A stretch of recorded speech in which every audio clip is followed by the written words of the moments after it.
Que a soberana graça do Senhor Jesus esteja com você neste domingo de Páscoa, dia especial, dia maravilhoso. Vamos falar um pouco da ressurreição de Jesus Cristo. Mas antes de eu ler a palavra, que hoje o texto é João capítulo 20, quero convidar você a fazer parte desta obra missionária, desse canal do YouTube, se inscrevendo, ativando o sino das notificações para receber os vídeos novos assim que eu postá-lo, dando o seu like, compartilhando com suas redes sociais para o canal aumentar e outras pessoas serem abençoadas com a palavra de Deus, como eu e você temos sido abençoados com a palavra de Deus.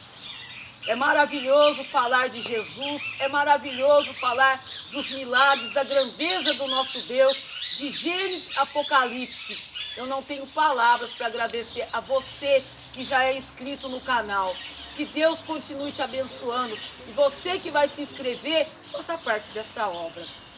Quero ler com você João capítulo 20, a ressurreição de Jesus Cristo. No primeiro dia da semana, Maria Madalena foi ao sepulcro de madrugada, sendo ainda escuro, e viu que a pedra estava revolvida.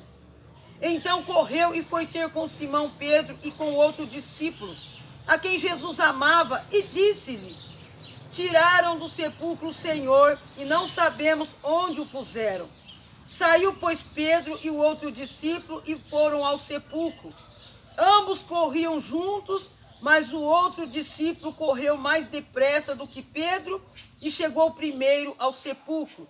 E abaixando-se viu os lençóis de linho, todavia não entrou. Então Simão Pedro, seguindo, chegou e entrou no sepulcro. Ele também viu os lençóis e o lenço que estivera sobre a cabeça de Jesus, e que não estava com os lençóis, mas deixado num lugar à parte.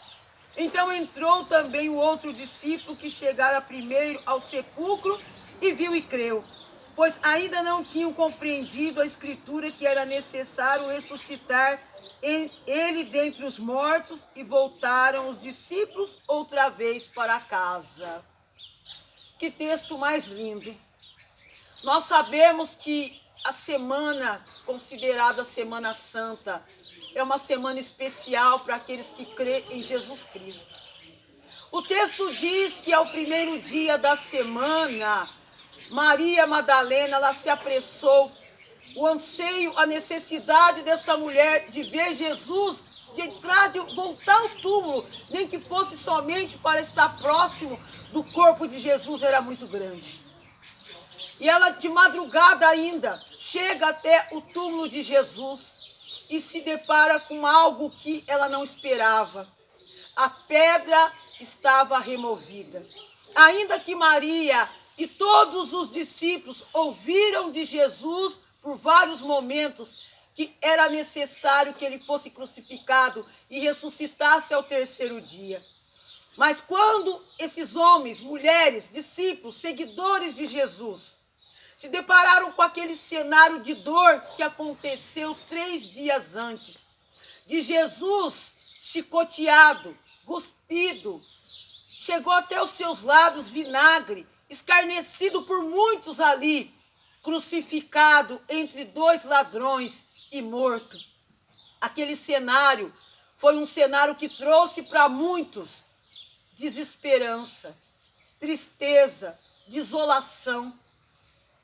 Tudo que Jesus ensinou para eles foi como se não tivesse existido nada. Tudo se apagou da mente, do coração, e dentro deles foi tomada uma tristeza imensurável. E Maria, ela se antecede para ir até o túmulo de Jesus. Sabe por quê? Quem já teve uma experiência com Jesus não vive mais sem ele. Nem que seja para aproximar do túmulo de Jesus. Você que já teve uma experiência com Jesus, que viu Jesus operar na sua vida quando ninguém poderia fazer nada por você, pode acontecer o que for. As pessoas podem nos abandonar, mas nós não sabemos mais viver sem Jesus. E quando Maria chega até o túmulo, a pedra estava removida. A atitude dela foi correr desesperadamente até os outros discípulos e relatar o que tinha acontecido. Até então não sabia o que tinha acontecido com Jesus, se o corpo dele tinha sido roubado, mas ela relata a 2 discípulos, João e Pedro, o que ela tinha visto. Esses homens se apressam a correr até o túmulo de Jesus, com tanta ânsia que um correu mais rápido que o outro. João chegou primeiro até o túmulo de Jesus. Na corrida ele ultrapassou Pedro. E quando ele chega até a porta do sepulcro, ele não entra, mas ele vê os lençóis jogados ao chão. Os lençóis que estavam envoltos no corpo de Jesus. Em seguida chega Pedro, que é mais ousado, e entra dentro do túmulo de Jesus, e tem ainda um cenário mais apurado. Além dos lençóis de linho, ele vê à parte o lenço que foi deixado de lado, o lenço que cobriu o rosto de Jesus. E todo aquele cenário trouxe à memória dos discípulos que Jesus voltaria, e eles creram. Olha o que diz o verso 8. Então viu também o outro discípulo que chegara primeiro ao sepulcro, viu e creu. Os lençóis espalhados, o lenço que cobriu o rosto de Jesus deixado à parte. E os discípulos entenderam que Jesus voltaria. E eles correm novamente para casa, para junto dos demais. Maria se encontra num pranto desolado, querendo ter de novo a presença de Jesus, assim como eu e você. Não sei hoje se você está próximo ou longe de Jesus. Maria queria novamente estar junto do Mestre, e ela chora copiosamente. E o anjo que tomava conta daquele sepulcro disse para ela: ele não está aqui. Ele ressuscitou, o corpo dele não foi roubado. Até que a própria Maria se depara com Jesus. Aos primeiros instantes, ela não consegue identificar que é o Mestre, até que Jesus fala com ela, Maria, e ela entende que é Jesus. E Jesus fala para ela voltar e contar para os demais. Essa é a nossa Páscoa. Jesus ressurgindo, ressuscitando em nossos lares, na vida dos nossos filhos, da nossa família. Não é errado nós darmos um ovo de Páscoa para os nossos filhos, um chocolate. O erro é não explicar e não ensinar e não viver o que as Escrituras dizem a respeito da ressurreição de Jesus Cristo, a respeito da primeira Páscoa que foi celebrada pelo povo de Deus ao saírem do Egito, ao Senhor dizer a Moisés: essa é a Páscoa que eu tenho para vocês, que está em Êxodo capítulo 12. Páscoa é passagem. O Senhor hoje, Ele quer ver nós mudarmos de estágio, do estágio que nós estamos para um estágio de comunhão plena, profunda e verdadeira com Ele, de um compromisso real, de olhar para Jesus, não o Jesus na cruz, crucificado e morto, mas o Jesus que ressuscitou, que reina e vive e que tem poder para ressuscitar qualquer área da tua vida e da minha, que tem poder para trazer para nós a esperança. Imagina aquelas pessoas que viram Jesus operar grandes milagres, seus discípulos, seus seguidores.